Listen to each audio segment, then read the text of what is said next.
আপনাকে যদি বলা হয় যে ইসরায়েলে যে যুদ্ধ হচ্ছে এই সহযোগিতা আপনাকে করতে হবে, আমি জানি যে আপনি বলবেন যে না, এটা কোনো সম্ভব না, এটা করা যাবে না। কিন্তু আপনি কি জানেন যে ইসরায়েলের যে যুদ্ধ সংগঠিত হচ্ছে, ইসরায়েল যে গাজাবাসীর উপর যে নির্যাতন চালাচ্ছে, এটা প্রত্যক্ষ এবং পরোক্ষভাবে আপনিও সহযোগিতা করছেন।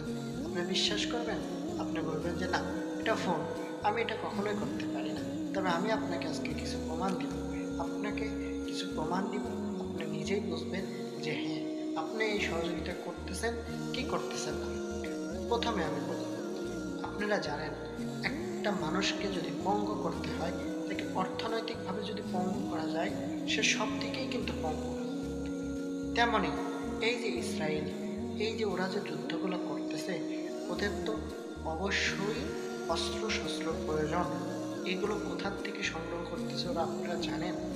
এই যে আমরা কিছু কিছু ব্র্যান্ড, আমি আপনাদের সবগুলো প্রোডাক্টের নাম যতটুকু পারি আপনার বলবো।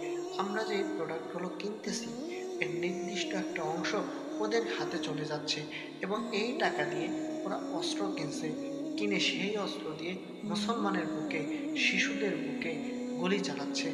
ওদের হাত থেকে কিন্তু কোনো মহিলারাও বাদ যায় নাই, কোনো শিশুও বাদ যায় নাই। তাদের অপরাধ কি? তাদের অপরাধ তারা মুসলমান হয়ে জন্ম নিয়েছে, তাদের অপরাধ তারা ফিলিস্তিনে জন্ম নিয়েছে। তবে এখন চলুন জেনে নিই আমাদের করণীয়। আমাদের করণীয়, আমাদের থেকে যে অর্থগুলো তারা সংগ্রহ করে আমাদের মা বোনকে হত্যা করতেছে, সেই পথটা আমরা বন্ধ করে দিই। সেটা কিভাবে?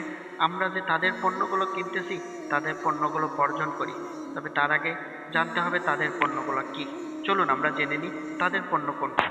7 up, Pepsi, Mirinda, Coca Cola, Mountain Dew, Motorola mobile, Pampers বেবিদের, inter group, Volvo group, Victoria group, HP group, Fair and Lovely, Vaseline, Closeup, Pepsodent, Lifebuoy, Lux, Sunsilk, Clear, Dove, universal group, Maggi লুডোস, Rin powder, Mobil, men Garnier, Motorola phone, Nokia phone, Apex জুতা, Bata জুতা, Nokia, Nido, নেসলেট, তাজা চা, এগুলো সবই তাদের পণ্য।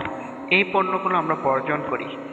বর্জন করার ফলে তারা যে অর্থগুলো নিয়ে আমাদের ক্ষতি করতেছে, সেটা সম্ভব হবে না।